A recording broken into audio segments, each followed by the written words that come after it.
bloody snow rides. What joyous fun. I've got the worst ice cream headache I've ever had. I keep getting snowflakes in my eyes, which hurts like mad. And good God, my hands and feet are so cold. It's unbelievable. Yay, snow rides. Oh, and it's slippy too. Gosh, there's ice under the snow. So, chap called Electric Crotch Rocket, not his actual name, I think, put a challenge out there to a bunch of YouTubers to basically say what their best upgrade has been.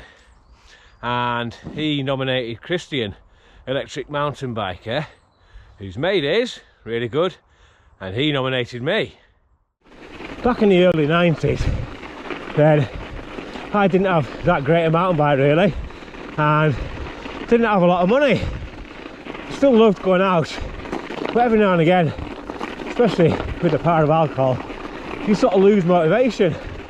So to give ourselves a bit more motivation, when we got paid, we'd head off up to Bike Treks in Ambleside and buy ourselves some shiny bike tots, like Dave's chain devices and those weird arches that went between your brake bosses that apparently were great but didn't seem to do much good.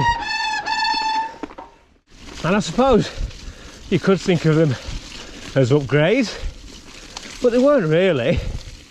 They were literally just shiny things to supposedly make your bike better, but really just to make your bike sort of look a bit better. So not really an upgrade per se. But then as time went on, I suppose better things did come along. Started off with Canties, and then V-brakes came along, and they were damn sight better than Canties. I mean, in the wet they were still rubbish, but you could say that was a real upgrade, to go from brakes that didn't work at all to brakes that only didn't work when it was really wet. And they definitely improved the biking experience when you could actually stop. And then along came disc brakes, but disc brakes obviously offering decent performing brakes in all conditions.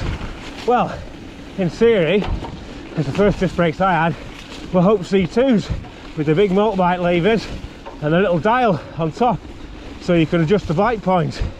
And if you were riding when it was hot, you used to have to adjust and adjust and adjust until finally they gave way and you had no brakes, which was even worse than Canty brakes.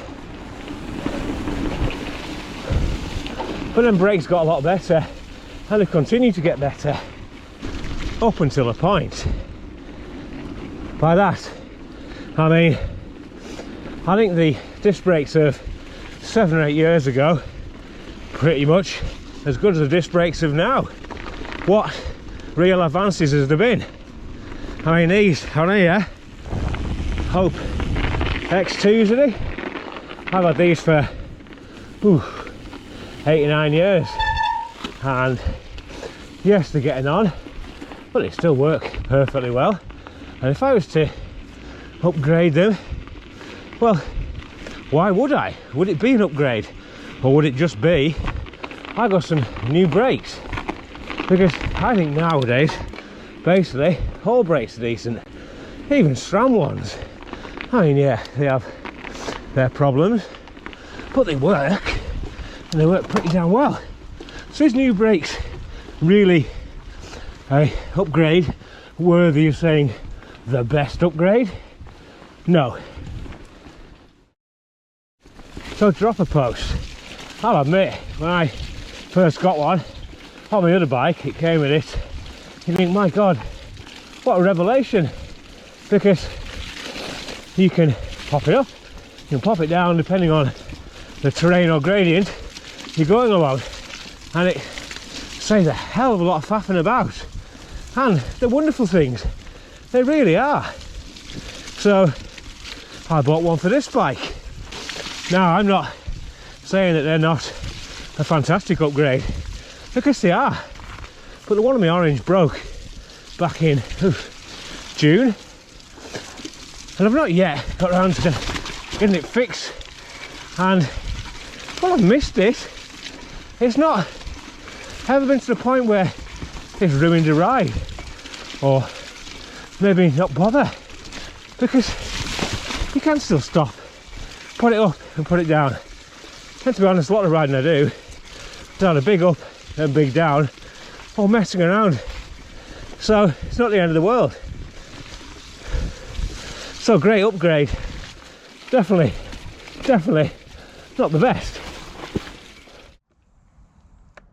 Magic. As we can see, I made a bit of an error of judgment. Somewhere here is the path. I just don't know where. Oh God. Jesus, wet. This is not good.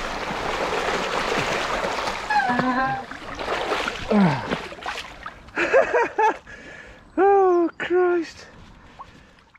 How about tubeless then? Tubeless tyres. What's not to like? You get far less punches, especially of the thorny variety, and I would say probably the pinch flat variety as well. Fantastic, less hassle. But when they do go, and they do, it's a lot of hassle with plugging and then eventually having a tantrum and replacing with a tube. Tubeless tyres though, huge leap forward. Best upgrade? Nope. I've had enough of mud for now, so I'm on the road for a little bit. Now another real big upgrade over the last few years, one by gears. Get rid of the granny ring, get rid of the big ring, get rid of the lot, and just run one chain ring with a cassette big enough to cover all your bicycle requirements. Fantastic. And because of the clutch mechs, chains hardly ever come off. Probably lose a fair bit of weight from the back, and transformed bikes. So yeah, a worthy upgrade. If you're still running 2x, or heaven help you 3x, then 1x. Brilliant. Best upgrade? Nah. Dog shit bin through the seasons. Winter. And the dog shit bin looks a bit knackered. Oh dear.